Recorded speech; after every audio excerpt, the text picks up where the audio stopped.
Wow. After one of the greatest NFL divisional playoff rounds in recent memory and possibly of all time, with every single game ending with the last second game winning point, we make it to the NFL championship rounds with the NFC championship and the AFC championship. NFC championship with the 49ers and the Rams, and the AFC with the Bills taking on the Chiefs. Before we get into those games, we'll take a look at the current playoff picture and how each team got there. The Bengals, Niners, and the Rams underdogs in their games, despite being on the road, pull out their victory and make it to the next round. And then the Chiefs, of course, with their iconic instant classic game against the Bills, already the game of the year, and Patrick Mahomes and the Chiefs pulling out an incredible win in the last seconds of that game and in overtime. The game we'll talk about first is the game that's coming up first on this Sunday, with the Bengals taking on the Chiefs at Arrowhead Stadium. The Chiefs are -7 favorites, which really isn't that big of a surprise to me. One of the biggest reasons why is that you saw on Sunday, the Bengals had a really hard time blocking for and protecting for Joe Burrow. He got sacked 9 times in the game, and it's the only time in NFL history in the playoffs where a quarterback was sacked that many times and they still won the game. It's really hard to get your quarterback that pressure, get knocked down that much and get sacked that often and still to win the game. The Bengals were fortunate enough that the Titans offense wasn't as competent as the Chiefs and that they made more mistakes than the Bengals did too. And that was the key for the Bengals victory. Team strength, same as last week. Very competent and very potent passing attack with a lot of weapons on offense, especially at wide receiver. And Joe Mixon's always a threat out of the backfield. For the Chiefs, team strength, if you watch any of their games this year, as Patrick Mahomes, that especially against the Bills game, he just shined. No matter how big of a pass rush the Bills would get, he always seemed to evade the tackles, extend the play with his legs, pick up the first down himself, or find his open receivers downfield. And then the X factor for the Chiefs, Tyrann Mathieu, their star safety, who left the game against the Bills with a concussion. It'll be interesting to see if he's back in time to play on Sunday. Regardless if he plays, I think the Chiefs win this game and cover this -7 spread. But again, this Bengals team is dangerous. They've been overlooked all year, especially now in the playoffs. With as good as a passing attack as they have, it'd be nice to have Tyrann Mathieu back in the game. But again, I think the Chiefs are going to win this. You see the X factor for the Bengals is their O-line. Again, sacked 9 times. The Titans defensive line that is not nearly as good as his Chiefs. D-line, I expect Kenny Clark and especially Chris Jones, the All-Pro, to be wreaking havoc in that Bengals backfield, all up in Joe Burrow's face all game. I think because the Chiefs pass rush and the poor performance for the Bengals offensive line is going to lead to a pretty convincing Chiefs victory, as they seem to be on an unstoppable path right now towards the Super Bowl. And then the late night game on Sunday, the better game, with the third time these division rivals are facing off, the Niners in LA, the site of the Super Bowl as well, in SoFi Stadium. Very interesting win for the Niners, because they didn't do much on offense, but their defense and their special team really kept them in that game and ultimately got them the win. Team strengths for them, physicality. Again, they're going to own the line of scrimmage on both sides of the ball. They're going to want to run the ball as much as they can, really not rely on Jimmy Garoppolo to have to throw the ball, which he hasn't been doing too often in his wins, because he simply doesn't have to. I saw a stat that Jimmy Garoppolo is 9-2 in his career when he's thrown 0 touchdowns. 3 of those are in the playoffs, and he's 3-0 in his playoff games where he hasn't thrown a touchdown.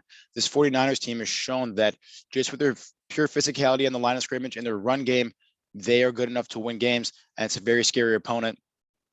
Regardless, Jimmy Garoppolo is the X factor here, because eventually, whether in this game or in the Super Bowl, he's going to have to step up and make plays, and that is yet to be seen yet in this playoffs. And it cannot help him that, he's got a torn ligament in his throwing hand, his throwing shoulder's banged up too.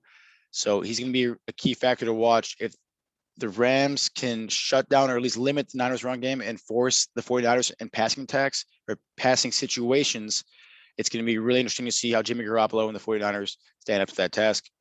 And for the Rams, the strengths of passing game, you saw it a lot, especially in the last drive against the Buccaneers on Sunday.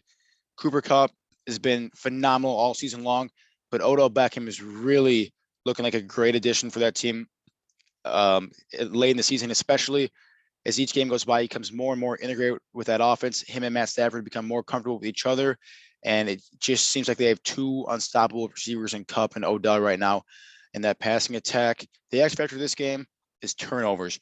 The Rams had 4 turnovers in that game against the Buccaneers, and they barely came out with that win. it seemed like it was scripted for another Tom Brady instant classic comeback, but the Rams had other plans in the final minute of the game. I said this in other videos. It is incredibly hard to win in the playoffs if you're not winning the turnover battle. The Rams were very lucky that they were able to win that game despite their turnovers. And to be honest, if you told me the Rams turned the ball over 4 times in a game, I would have been sure that one of those had to be a Matthew Stafford interception. I'm surprised it wasn't, and he played incredibly and exceptionally well, way above my expectations. But, that game's in the past, and this one's now. Matthew Stafford is going to have to not throw interceptions again, and the running backs are going to have to hold on the football if they're going to want to win this game, because the Niners don't make a ton of mistakes. They're going to play physical football, and they're going to run the ball down your throat, and that's the recipe for success. And it's pretty hard to stop it when they dominate the line of scrimmage. That being said, especially with how well the Niners have handled the Rams, not only this season, but in seasons past, they seem to really have figured out Sean McVay to the extent you can and figured out how to limit his offense. I'm going to take the Niners +3 here, but at the end of the day, the Rams look very good. It says they're the 1 seed. They're actually the 3 seed here. And then I think they're playing like a 1 seed, that's for sure. I think they're also on a pretty good mission to go to Super Bowl. This is a team the Rams had sold out this season in terms of draft picks. They gave everything away for Matt Stafford. They've really sacrificed themselves in the future for this season and this season alone. And it seems like it's now or never for them. And it really seems like the Rams' time to at least make the Super Bowl, if not win it. So game this week, again on Sunday, you got a 2:00 and 5:30 game on Sunday. You'll know what you're doing at the end of the week. Sit in your couch, relax, and watch some great football games. I'm anticipating this Rams game to be a lot closer, but in the end, both home teams and favorites, I'm anticipating winning this game. If you enjoyed the video, definitely like and subscribe. Let me know in the comment section what you think. I've been wrong before. Let me know it. If you disagree with any of my picks, whether it be straight up or against the spread, and hopefully I'm helping you with the picks. But keep subscribing because you're going to get more content like this in the future, especially when the Super Bowl comes around. I'll probably get some more in-depth content and analysis as there's only one game that week. Obviously, quick reminder, we got our partner Prize Picks. You enter the code PROPICS, match your deposit. But otherwise, I'm hoping you guys enjoyed this last weekend of football as much as I did, because it was absolutely incredible. And then enjoy this second to last season of football while we have it, because once football is gone, it's a little tougher in life. So I appreciate it. The games now while you have them.